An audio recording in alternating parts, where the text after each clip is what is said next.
It started like any other night. The sky was a blanket of black, scattered with stars, and a soft wind drifted through the trees that lined the quiet suburban neighborhood. Inside the Simmons home, everything was normal, calm, comfortable. The kind of stillness that makes people feel safe. But safety is often an illusion, and sometimes danger doesn't knock, it walks right in. Tom Simmons had just locked the front door, checked the thermostat, and turned off the hallway light. His wife, Karen, was upstairs brushing her teeth.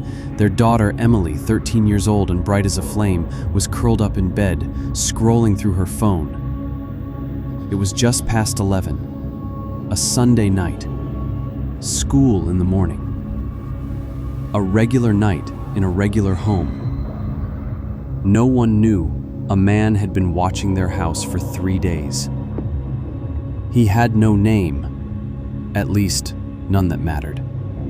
Some called him the Shadow Man, others never got the chance to call him anything. He drifted from town to town, always quiet, always methodical. He didn't kill for money.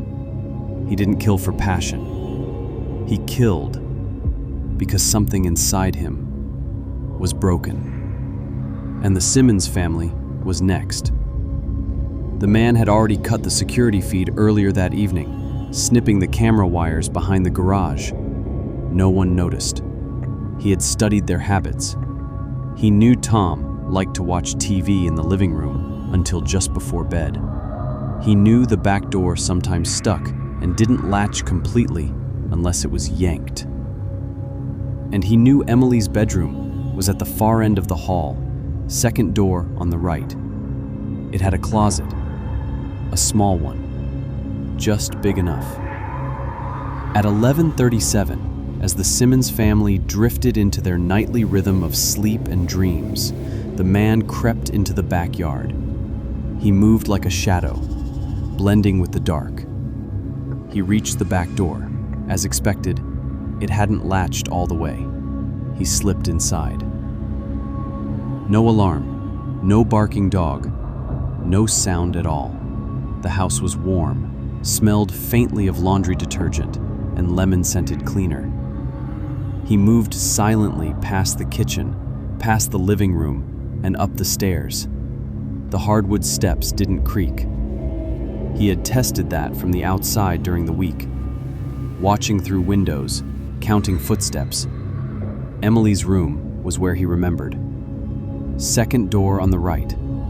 Her light was off, but he could hear faint music from her earbuds. He opened her closet door slowly. It made a soft sound. She didn't stir. He stepped inside and gently pulled the door shut. Darkness closed around him. He stood there, breathing silently, listening to the house settle into silence. Time passed. 10 minutes, 20, an hour.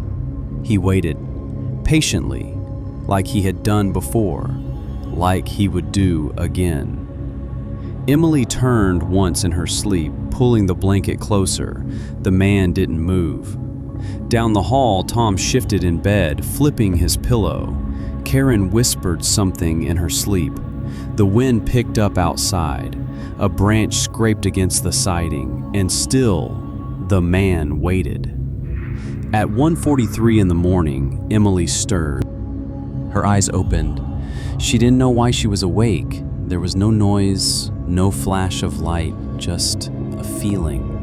Something cold brushing against the edges of her mind. A sensation she couldn't explain. She sat up in bed, rubbed her eyes. The air felt strange, still, but heavy. Her eyes adjusted to the darkness. She glanced at her closet door. It was closed. She always left it open. Her heart skipped. Not panic, not yet. Just confusion. She reached for her phone. The screen lit up. No new messages, no alerts. She glanced again at the closet. Her throat felt tight. She told herself it was nothing. Maybe her mom had come in and closed it. Maybe she had done it and forgotten. It was late. She was tired. That had to be it. She lay back down, tried to sleep. Minutes passed. The room was too quiet. Her eyes wouldn't close. Then she heard it. A click. Soft, barely there, but it was real. The closet door was unlocked from the inside. She sat up again, now breathing fast. Her hands trembled as she reached for her lamp. She turned it on. Light filled the room. The closet door was slightly ajar. Her scream shattered the silence. Down the hallway, Tom shot out of bed. Karen jerked upright, confused and panicked. Another scream, high-pitched, terrified, pure. They ran. Emily backed away from the closet, eyes wide with terror. The door opened further. A hand reached out. Then a foot, a man, stepped into her room. Tall, pale, eyes empty. In his right hand, a long, curved blade gleamed in the lamplight. Tom barreled into the room. He didn't stop to ask questions. He lunged. The man turned. The knife flashed once, carving a deep arc into Tom's side. He cried out, stumbling forward, another slash across his chest. He collapsed. Karen screamed from the hallway. Emily was frozen, paralyzed, trapped in a nightmare. The man turned to Karen, who stood shaking, her eyes fixed on her husband, on the blood, on the knife. He stepped forward. She didn't think. She didn't scream. She moved. She dropped to the floor where the knife had slipped from the man's hand during the struggle. Blood made the grip slippery, but she held on. He lunged at her. She drove the blade into his stomach. Once, twice, 3 times. He staggered back, eyes wide with shock. Then he crumpled, dead, before he hit the floor. Karen crawled to Tom, her hands trembling. He was bleeding badly. His breath was shallow. She pressed her hands to his wounds, crying, whispering his name. He looked at her, said something she couldn't hear. His hand brushed her cheek. Then it fell. He was gone. The room was silent except for Emily's sobs. She hadn't moved from her bed. Her eyes were locked on the closet, the dark space that still yawned behind the door. The police arrived 17 minutes later. Neighbors had called when they heard the screams. Officers burst in with weapons drawn, but it was over. There was nothing left to stop. The killer had no ID, no phone, no fingerprints in any database. Just a map folded in his coat pocket. A hand-drawn sketch of the neighborhood. One house circled in red. The Simmons house. In the days that followed, the community reeled. Reporters swarmed. Photos of the house appeared on the news. Headlines called Tom a hero, said Karen's bravery saved her daughter's life. Emily didn't speak to anyone for days. The funeral was closed casket.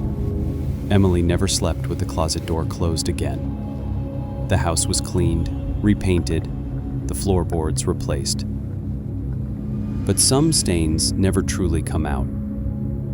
Years passed. Emily grew older, moved away, started college, tried to live a normal life. But every creak of a floorboard, every strange noise in the dark, every closet that didn't stay open, it all came back.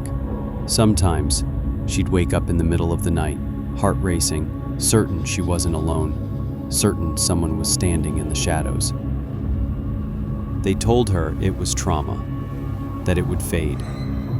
It didn't. Karen sold the house 3 years later, moved to a smaller place on the coast, quiet, peaceful. But even there, she checked the locks 3 times before bed, slept with a bat under her bed, and never, ever walked past a closed closet without opening it first. Because once something hides in your home, once a nightmare becomes real, you never forget. Not the face, not the silence, not the creak of a door opening in the dark. Because now you know it can happen anywhere to anyone, even you.